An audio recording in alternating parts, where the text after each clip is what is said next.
60 ans d'indépendance, qui coïncide avec la célébration de 2 ans du leadership de Ndayishimiye, Parsem a sorti un livret d'analyse de la situation intitulé 60 ans d'indépendance, 2 ans de leadership de Ndayishimiye, de belles intentions et annonces, mais des contradictions subsistent.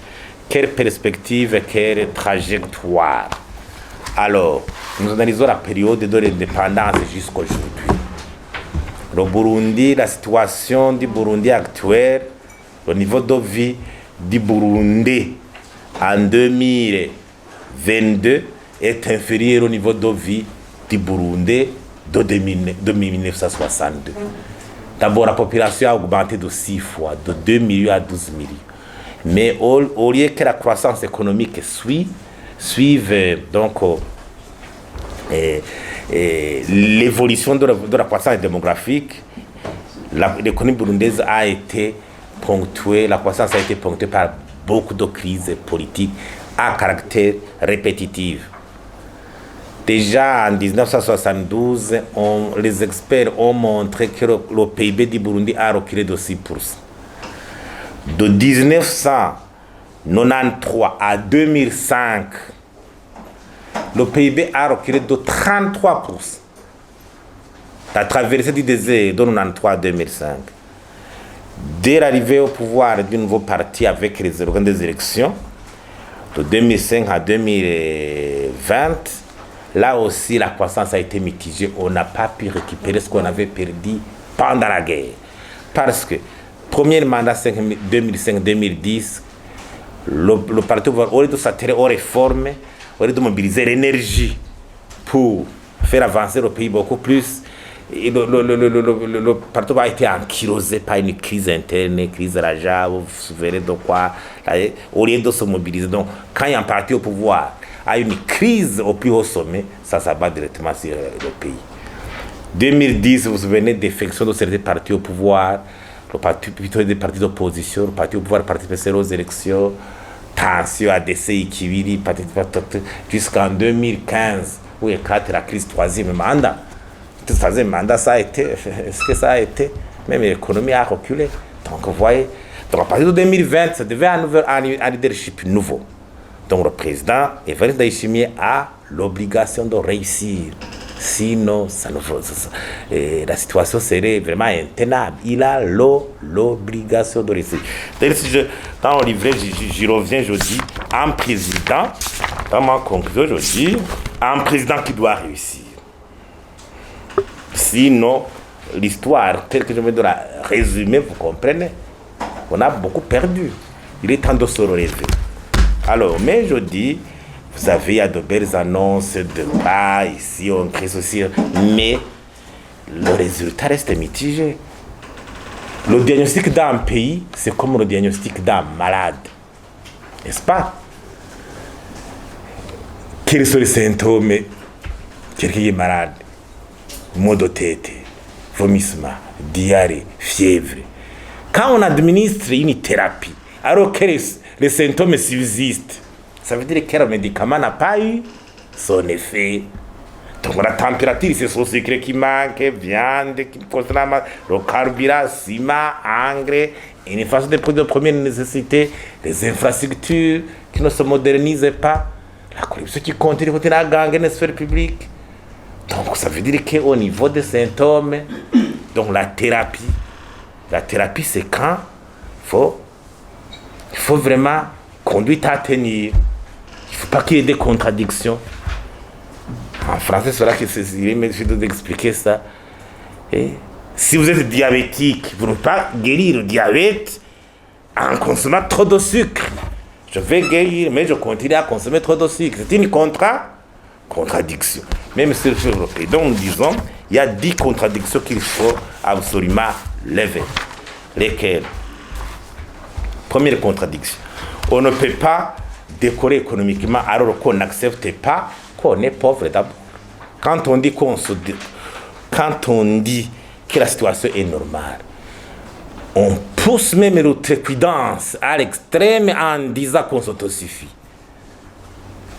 Là, Comment allez-vous mobiliser le Niger que vous n'acceptez pas que vous êtes malade? Pour guérir un mal, il faut d'abord l'accepter. Quand on dit que le Burundi est mal classé, il faut l'assumer, plutôt prendre des mesures. Comme quelqu'un qui serait malade, qui devait chercher un médicament. Deuxièmement, c'est la cohésion nationale et la réconciliation. On veut la cohésion nationale, on la chante, mais les documents de référence de la réconciliation, ils sont relégués au second. Beaucoup ne savent même pas le contenu. Combien de Burundi qui savent le contenu de la charte de l'unité, de l'accord d'Arusha pour la réconciliation. Mais pourtant, dans la constitution même, on dit, le président dit, nous avons la massézerano de Barundi. Mwege muninga vous les journalistes, combien savent le contenu de la charte de l'unité? Combien savent le contenu de l'accord d'Arusha pour pouvoir au moins évaluer à quel degré ça devait nous faire arriver à la réconciliation? Troisièmement, c'est la trajectoire. On ne peut pas décorer économiquement sans une trajectoire, toute une vision, un modèle de développement. On a une vision 2025, on n'a pas évalué. On a un plan de développement de 2018-2027, on n'évalue pas.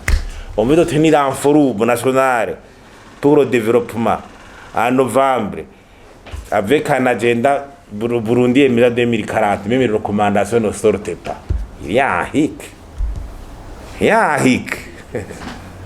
Les documents sont élaborés, mais ne nous accablez pas avec ces documents et ces recommandations.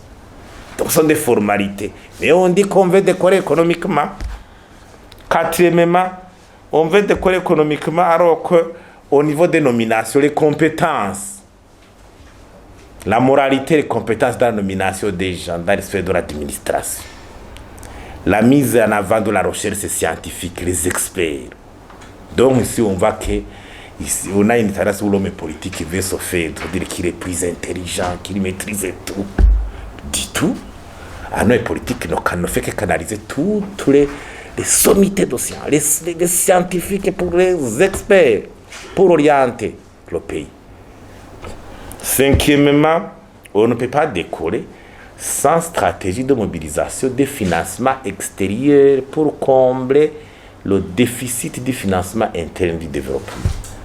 Vous allez vous endetter à la berbe avec le framboux, vous allez augmenter avec le framboux sans augmenter la capacité en devise, le pays ne décollera pas. Le pays ne décollera pas. Donc il faut une stratégie en bonne et due forme de mobilisation de ressources extérieures. Et chaque type de financement extérieur a une stratégie qui lui est propre. C'est l'aide publique au développement, ce sont les investissements directs étrangers, c'est le partenariat public-privé, c'est l'emprunt auprès des partenaires techniques et financiers, c'est la mobilisation de financement sur les marchés classiques, les marchés financiers, c'est la mobilisation des fonds de la diaspora. Ils sont à 6. Chacun a une stratégie, mais on n'a aucune stratégie par rapport à ces types. Pour dire que les résultats sont toujours mitigés, la rareté des devises reste toujours une réalité. Et aussi la promotion des exportations. Quand on dit qu'on veut promouvoir les exportations, on n'a même pas un bureau de normalisation de contrôle de la qualité des produits. Mais on dit nous voulons exporter. Exporter où? Sixièmement, on ne peut pas décorer économiquement avec une culture d'opacité budgétaire.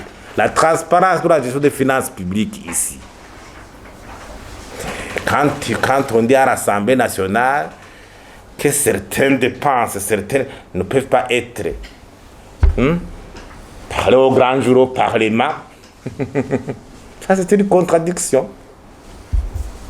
On ne peut pas décorer économiquement avec cette écriture. Non. Septièmement, la corruption et les malversations économiques. On ne peut pas décorer on ne peut pas lutter contre la corruption sans stratégie claire. Une stratégie de lutte contre la corruption, basée sur le renforcement des institutions de lutte. Une justice qui punit. Les responsables sont identifiés. On ne peut pas lutter contre la corruption en disant simplement, monsieur, tu vas voler, tu vas détourner, et puis si on t'attrape, tu vas rembourser comme c'est un crédit que tu aurais contracté. Le reste, ça suffit. Mais quelque part même, Si on, dans la liste même, un paysan qui vole une banane, il est mis au cachot directement. Ou bien un cambrioleur qui vole à la BCB. Est-ce qu'on peut lui dire à rembourser cet argent puis qu'il continue à te parler? Et c'est ce que ça fait. Tu veux l'argent à la BCB et puis on vous dit, ah, vous allez voler 6 millions, on vous attrape. Remettez et partez continuer vos activités. Mais directement, vous êtes mis. Mais quand vous volez au trésor public, ne vous inquiétez pas, on vous demandera de rembourser. Et non pas même dans la transparence pour savoir ce que vous avez fait rembourser. Ça, non. Ça, ce n'est pas une lutte contre la corruption. Ça, c'est une contradiction. Huitièmement, c'est la politisation de l'administration. On va dire que quand les affaires du parti ne sont pas séparées avec les affaires de l'administration. Le parti au pouvoir, l'administrateur ici, le président du parti au pouvoir en province. Il y a une sorte d'amalgame, on le voit. Il faut une administration efficace, très efficace, dépourvue il faut sortir, je dis en France, il faut sortir de l'administration du carcan du parti au pouvoir. C'est ça le terme que j'utilise. Du carcan du parti au pouvoir. Sinon, c'est une contradiction. Parce que quand les affaires du parti se mélangent avec les affaires de l'administration, bonjour les abus, solidarité négative, corruption, violation de la loi, des droits de l'homme. Et le parti, on veut le considérer comme un bouclier protecteur de tous ceux qui commettent des sales besognes. 9. On dit on veut soutenir le secteur privé. Soutenir le secteur privé alors qu'on dit que la justice est l'affaire de l'État. Non. Quand la justice... On dit que la justice est sous la coupe de l'exécutif. Ça veut dire qu'un opérateur économique ne pourra pas porter plainte si on dit que le gouvernement, l'État, c'est toi qui contrôle la justice. J'imagine que la séparation des pouvoirs constitutionnels donne l'attitude du pouvoir judiciaire à pouvoir même frapper fort contre les acteurs du pouvoir exécutif qui sont rendus coupables des infractions. Les marchés publics. Le secteur privé, alors que les marchés publics ne sont pas transparents. La contrôle des monopoles. Le secteur privé, alors qui a déjà bénéficié des monopoles gratuitement comme ça, sans concurrence. Les incompatibilités. Tous les administratifs veulent être des commerçants ici et là. Premier fournisseur du sucre, premier fournisseur de quoi, de bière, tout ça, ciment, tout ça, c'est une cacophonie. Il n'y a pas de conflit d'intérêt. Il y a un réseau de hauts cadres qui ne veulent pas que la BBN, par exemple, la BBN ait une capacité. Vous savez, il y a beaucoup qui ont investi dans des industries alimentaires de fabrication des jus. Quand on dit qu'on veut avoir un bureau de la qualité des produits, ils essaient de baliser. Mais on dit on veut décorer, on veut exporter. Et encore, on va l'État qui veut infester tout. Jusqu'à faire le commerce, l'État. Tu veux développer le secteur, mais tu dis, vous les boutiques, les commerçants, quittez. Maintenant, c'est moi qui vais acheter la production, c'est moi qui vais vendre. Il se met dans l'État. Ça, ce n'est pas une mission de l'État. Il faut le dire. Ce sont des contradictions. Il faut les dire à haute et intelligible voix pour qu'ils soient levés. Sinon, dixième contradiction, c'est cette place de la religion dans les affaires d'État où certains risqueront de considérer que des solutions viendront miraculeusement. Non. Il n'y a pas de solution miraculeuse, même si on priait du lundi à samedi, il n'y aura pas de solution miraculeuse. Notre responsabilité reste. Si nous gérons mal, si nous ne changeons pas, il ne faut pas aller certains cadres qui vont se cacher dans des croisades religieuses, comme ça, mais le lendemain, ils ne changent pas.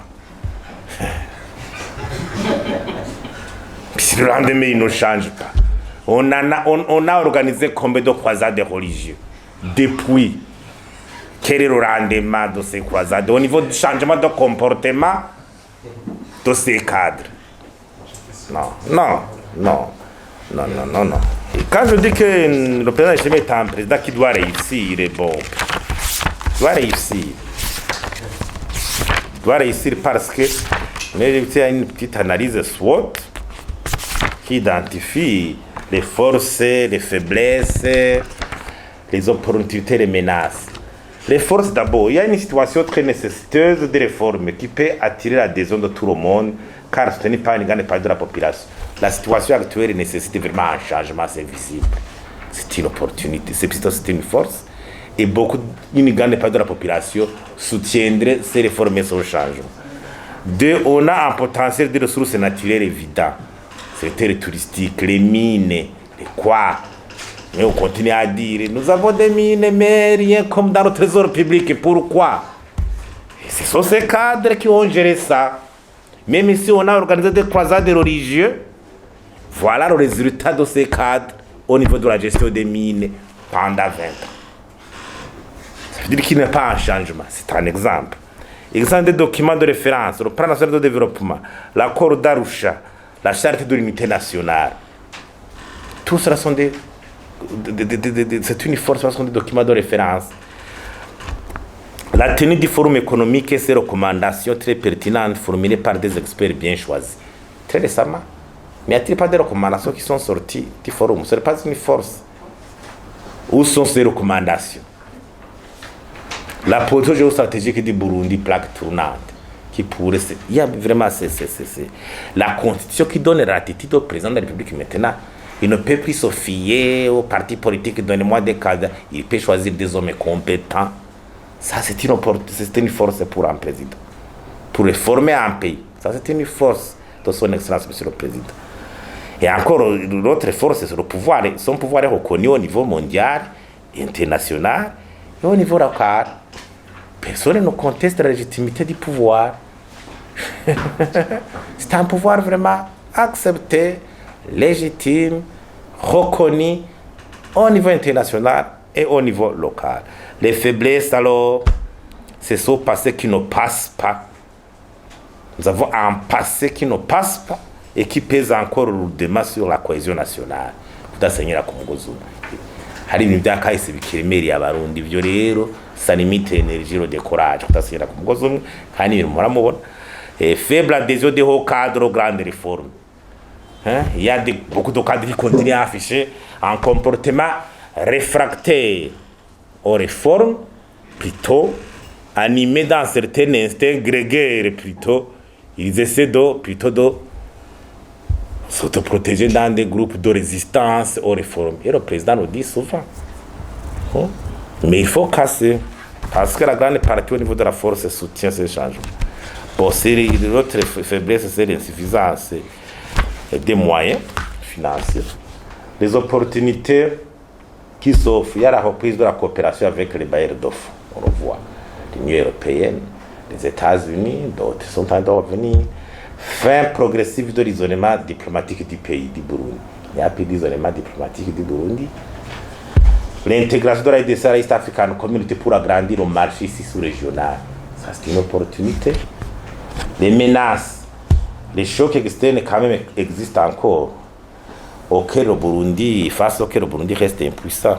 Par exemple, la crise du pétrole, la crise en Ukraine, les chocs externes existeront toujours. Mais il faut justement un plan de résilience. La menace sécuritaire sous-régionale, problèmes de relations diplomatiques, Burundi, Rwanda, RDC, Congo. Il y a toujours un climat qui pèse lourdement sur la fraternité et le renforcement du commerce transfrontalier qui doit aussi être le grand de la... Pour ça, je nous souhaite bonne chance au président. Ça faut les forcer. Mais, nous disons, il faut lever cette contradiction pour tourner vers un chemin, mais il est encore trop tôt. Et la stratégie toujours, c'est de s'appuyer sur les forces en concevant un plan de mitigation des faiblesses et des menaces, et puis profiter des opportunités. Un plan pour profiter des opportunités, s'appuyer aux forces, comprendre les forces, casser les faiblesses, se protéger contre les menaces. Tout y parvient. La stratégie finit par être mise en exécution. Et la pauvreté n'est pas une fatalité. Il y a même des pays qui étaient plus pauvres que le Burundi maintenant qui ont pu s'en sortir. Je vous remercie.